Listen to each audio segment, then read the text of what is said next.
somehow doing it all gracefully, but it never seems like the bass is overstepping. And as someone who comes from heavy music, I'm learning from what these guys are doing. What's up, guys? Welcome back to Low End University. The song Here Comes Treble. That actually sounds kind of like a dad joke you say when a guitar player walks into a room. Nonetheless, the track is from the Flatliners' highly revered album Cavalcade, released in 2010. And the timing of this is very interesting because that album just landed in second place last month over on Patreon in our monthly full album poll. And my rule over there is that if an album gets second place, it automatically ends up on the next album's poll for another chance. And we've had albums ride that wave for 3 or 4 months in a row before winning. And I hope that album wins because punknews.org at the time named this as Album of the Year in 2010. And it seems like so many of our patrons just have that same hyped enthusiasm about it. Everyone talks so highly about this record. That being said, I have to say that out of all the punk bands I've discovered, this band seems like the strangest case to me, in the best way possible. I mean, the 2 tracks I've heard sound nothing alike, and I feel like I'm just still hearing this band out of context. They seem like a real anomaly, and I love those types of bands. However, today's track immediately precedes the track He Was a Jazz Band, which we just did here on the channel a couple of months ago, and this doesn't happen very often, so without further ado, here is another track from Cavalcade. This time it's Here Comes Treble.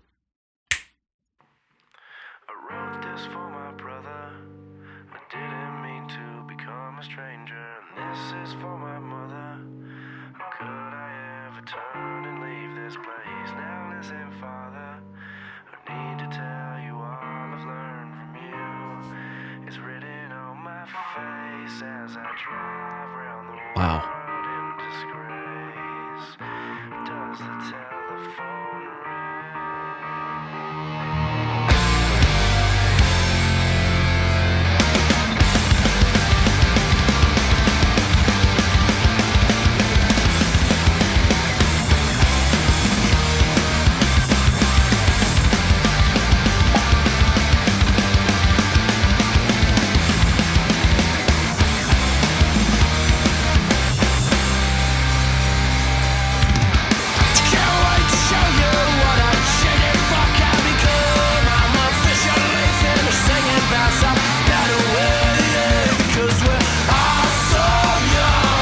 This sounds nothing like the other 2 tracks I've heard. I still don't know what to make of the first track, KHTDR. I was like, what is this? Then we got to He Was a Jazz Man, and I remember a real nice, funky sort of reggae thing. That was a standout departure from the first track. This is like, I have to say, the way the track opened up with some of those jazzy chords, I'm like, this should have been He Was a Jazz Man. Okay. I mean, we've gone through so much. We've covered so much ground in the first minute? I've got to start it over because those chords set up the song in such an interesting way. I couldn't really tell what they were trying to convey emotionally. Was it happy, sad, kind of neutral? And then those chords came into view with big, distorted double track. We got real heavy for a minute. Okay, I got to collect my thoughts. Holy shit, that sounds great. For starters,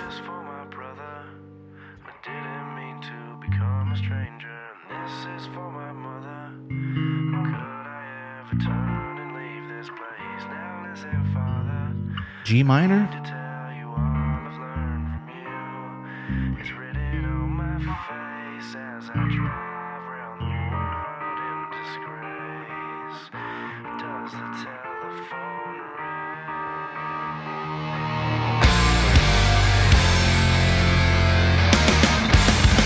God, that sounds good.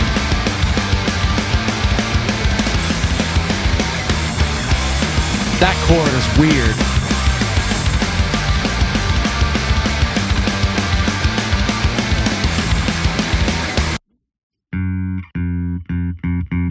Yeah, there's a weird chord there. I think it's this one, so G minor. Then it jumps down to this. I don't know. It's really cool. It's really colorful. I hear the bass cooking back there. We're here in the G minor area for this heavier riff, but the bass is going. I hear it moving. It's not super, super loud.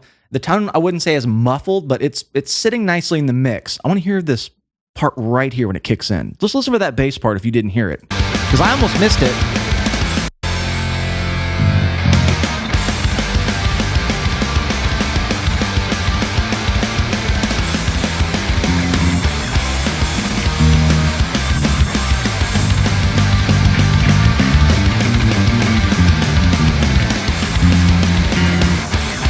Yeah.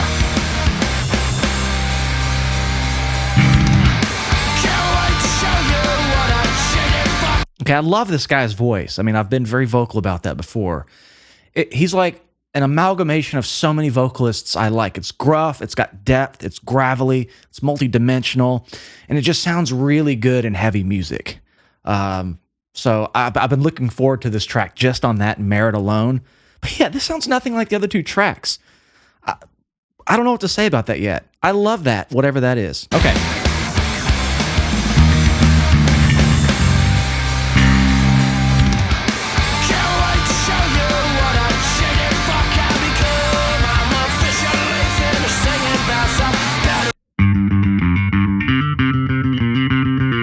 Riding up here in the mid-range area.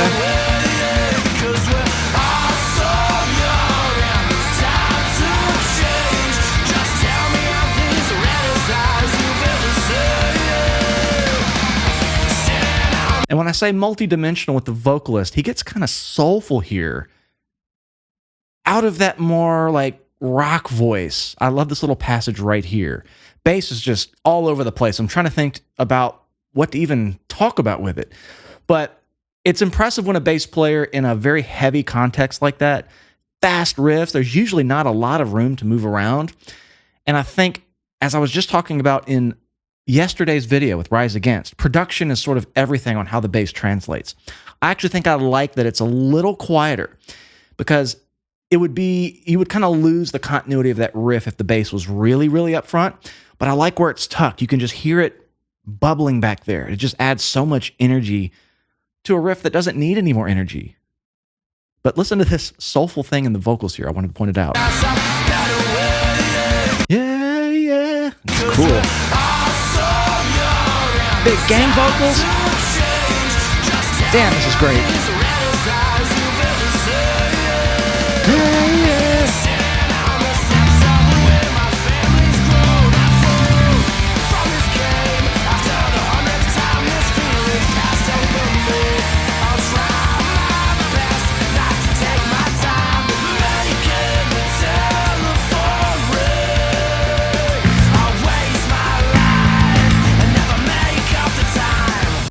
Like a diminished.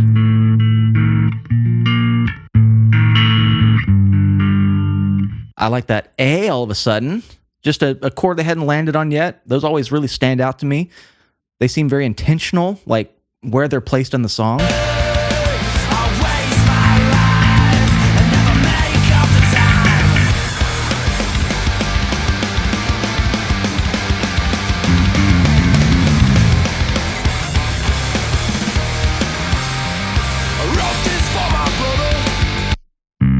That's why I brought out the 5-string for this. I know I've been using the Stingray for like the last 7 or 8 videos. I remember the low D being present on He Was a Jazz Man. There was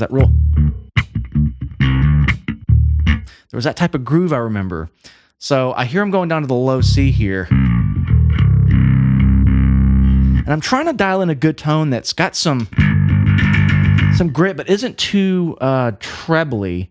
Every bass just responds so differently. So I've got a little bit of grit that's not too clanky.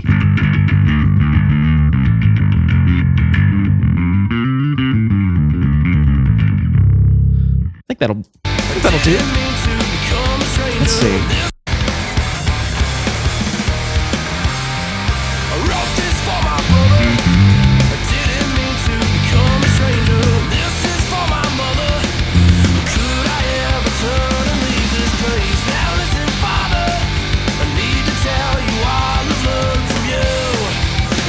Father, I need to tell something. I'm terrible at picking up lyrics on a first listen. But I'm trying to listen.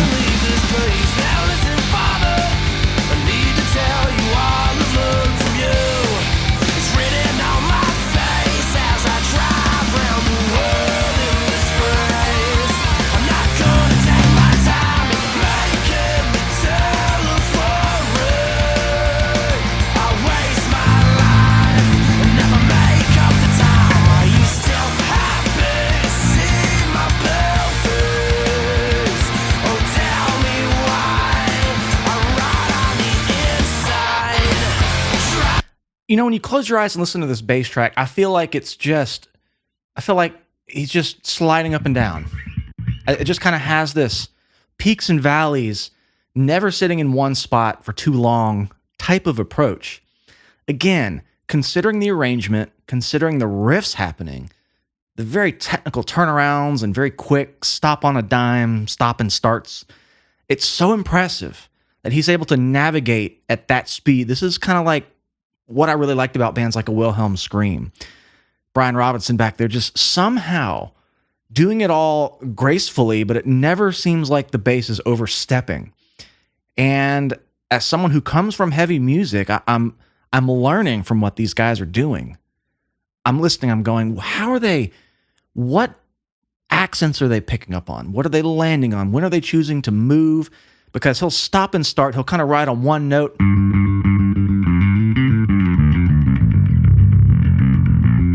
And all of a sudden throwing this little glue together, stair step into the next chord, but it just sounds so smooth. Again, I learn a lot from these videos, and I try to tell you what I know. So this is just a win-win for me, but man, this is a great bass performance. Even though there's not one really defining standout moment to highlight, the whole song is just riddled with it, cover to cover. So I'm going to go back, maybe here I remember it having some cool shit. Kind of a short song, too.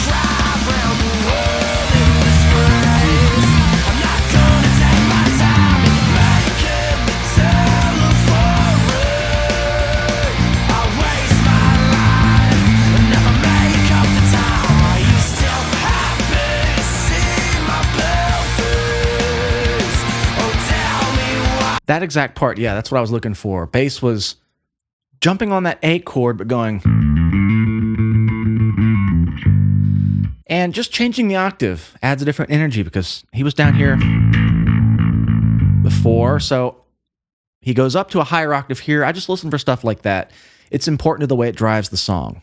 One more time on this part. Lower.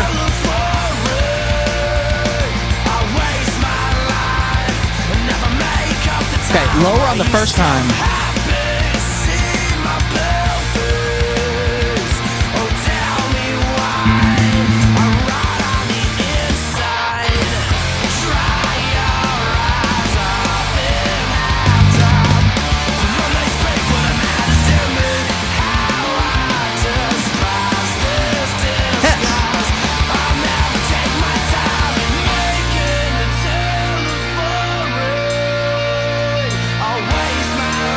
That's probably the coolest bass thing that's happened so far where I can really highlight it.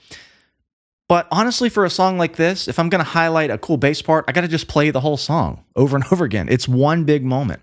But right here was a cool pivot up to some higher stuff that, again, does what I'm talking about.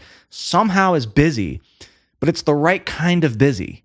It's almost like if he started doing some slap bass stuff, it wouldn't be the right kind of busy. So I just love the lyrical flow of the bass part on this one.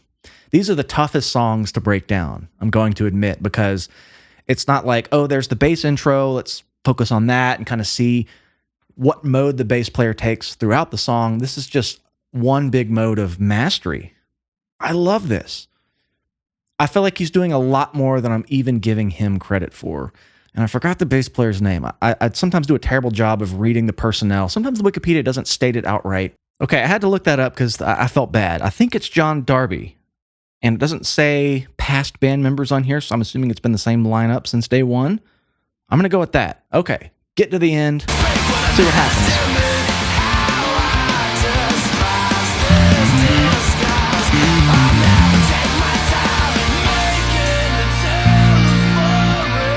Okay, bridge, breaking it down.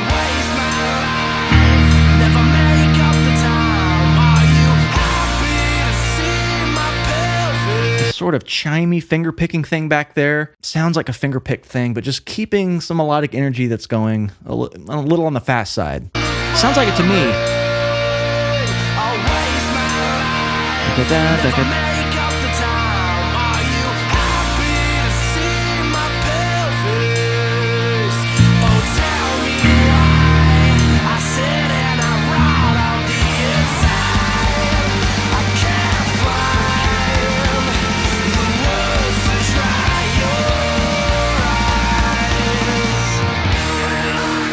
Whoa.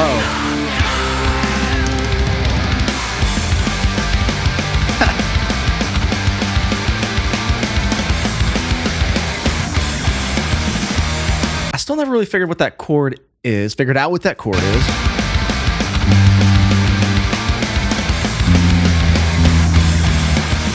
Ooh, I think it's actually...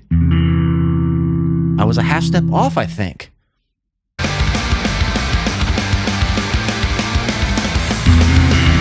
Yeah.